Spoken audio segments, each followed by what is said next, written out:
60 साल पुराना है गीत लेकिन दिल को छू जाता है। जितनी बार सुना जाए दिल नहीं भरता। वाकई क्या गीत है दोस्तों, आपने ज़रूर सुना होगा। अभी हमने आपको वीडियो में सुनाया है। आज हम इस पिक्चर के कुछ खास बातें जानेंगे। आज फिर जीने की तमन्ना। जब इन मधुर आवाज़ों ने अपने कानों तक या हमारे फैंसों के कानों तक ये गीत जाते हैं तो वो स्वयं इन गानों को सुनकर गुनगुनाने लग जाते हैं। पुराने गीतों के लिहाजों में कुछ बात ही ऐसी थी। तो दोस्तों आइए जानते हैं इस गीत के। इरादा है आज फिर जीने की तमन्ना है। गीत के कुछ खास लम्हे और पल। कहा जाता है कि 65 साल पुराना है गीत। जी हाँ, हमारे जुबली कुमार यानी देवानंद साहब और रोहिदा रहमान। फिल्म तो आपने देखी होगी, अगर नहीं देखी है तो हम आपको याद दिलाते हैं लेकिन गाने के साथ। बस में नहीं मैं, दिल है कहीं तो। हम अपने फैंसों से अगर बातचीत करें इस गाने को लेकर तो हमारे तो दिल को छू जाता है गाना। लेकिन हम अपने ऑडियंस से ज़रूर इंतज़ार करेंगे कि वो कमेंट में ज़रूर इस गाने के बारे में कुछ लिखें। झनकार और दर्द भरा नहीं लेकिन रोमांटिक गाना बहुत ही दिल को छूता है।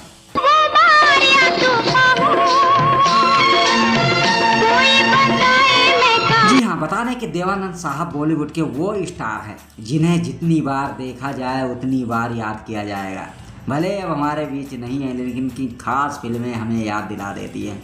क्यों ना दिलाए, आखिर थे ही कुछ इस तरह के कलाकार। फिर जीने की तमन्ना है आज फिर मरने का इरादा। बहुत ही एक्टर आए और चले गए लेकिन देवानंद साहब की जब बात होगी तो इनकी तुलना में कोई भी स्टार सामना नहीं कर सकता। खास लम्हे और वो पल, ब्लैक एंड वाइट पिक्चरों के सुपरस्टार और जादूगर कहे जाने वाले देवानंद साहब, जिन्होंने अपनी स्टाइल से बॉलीवुड को वो सबक सिखाया है कि आज भी उन तरह कई स्टार हैं लेकिन उनका मुकाबला नहीं कर सकते। तो आइए हम जुड़ते हैं एक खास फिल्म से। देवानंद साहब हमारे बीच नहीं, 88 साल की उम्र में 2011 में उनके दिल के दौरा पड़ने से उनकी मृत्यु हो गई थी।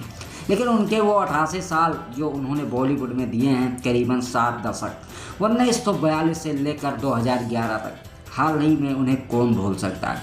कई हमारे सुपरस्टार कलाकार हैं जो हमारे बीच नहीं हैं लेकिन इनके यादगार पलों को अगर हम याद करते हैं और इनकी फिल्मों की तरफ बढ़ते हैं तो यानी काली पिक्चरों के जादूगर जिन पे लड़कियां फिदा हुआ करती थी। आखिर क्वालिटी ही देवानंद साहब की कुछ इस तरह से थी, क्यों ना कोई दीवाना हुआ करे। यहाँ तक कि इंदिरा गांधी ने तो इन पे काली कोट पर बैन भी कर दिया था लेकिन उससे भी कहाँ लड़कियां पीछा छोड़ने वाली थी।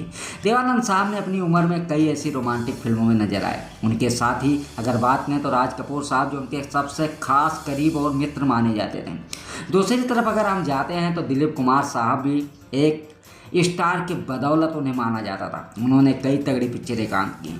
तो इनके दौर में अगर हम 1940 में अगर जाते हैं तो दिलीप कुमार, राज कपूर और देवानंद साहब एक ऐसे कलाकार हैं जिन्होंने कई दिग्गज फिल्में दी हैं और तीनों की दोस्ती भी बेमिसाल रही। अपने टाइम के बहुत बड़े स्टार माने जाने वाले, बताया जाता है काली जादू पिक्चरों पर चलाने वाले देवानंद साहब, राज कपूर, दिलीप कुमार साहब हुआ करते थे।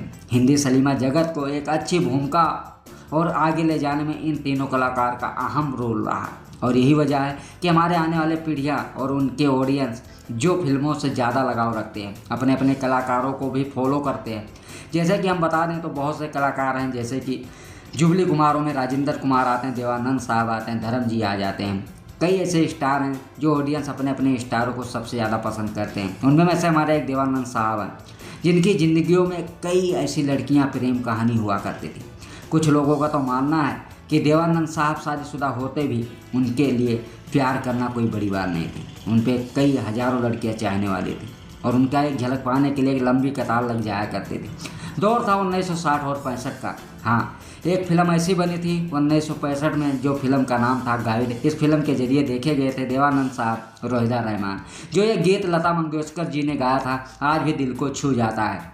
जी हाँ दोस्तों, आपको याद ही होगा, आज फिर जीने की तमन्ना है। आपको हमने आपके इस वीडियो के जरिए आपको ज़रूर थोड़ा सा करके सुनाया है। तो आपसे हमारे यही उम्मीद रहेगा कि इन गानों को आप कितनी बार पसंद करते हैं और 2025 में किन किन को याद आता है ऐसे गीत सुनना, तो ज़रूर कमेंट करिएगा, हमें इंतज़ार रहेगा। लेकिन हम थोड़ी बात और जानेंगे। बता दें 1992 का वो दौर था जब पहला पुरस्कार सिर्फ देवानंद और लता जी को दिया गया था। ये सबसे बड़े सुपरस्टार थे। तो दोस्तों वीडियो पसंद आए तो लाइक और चैनल को सब्सक्राइब जरूर कीजिए।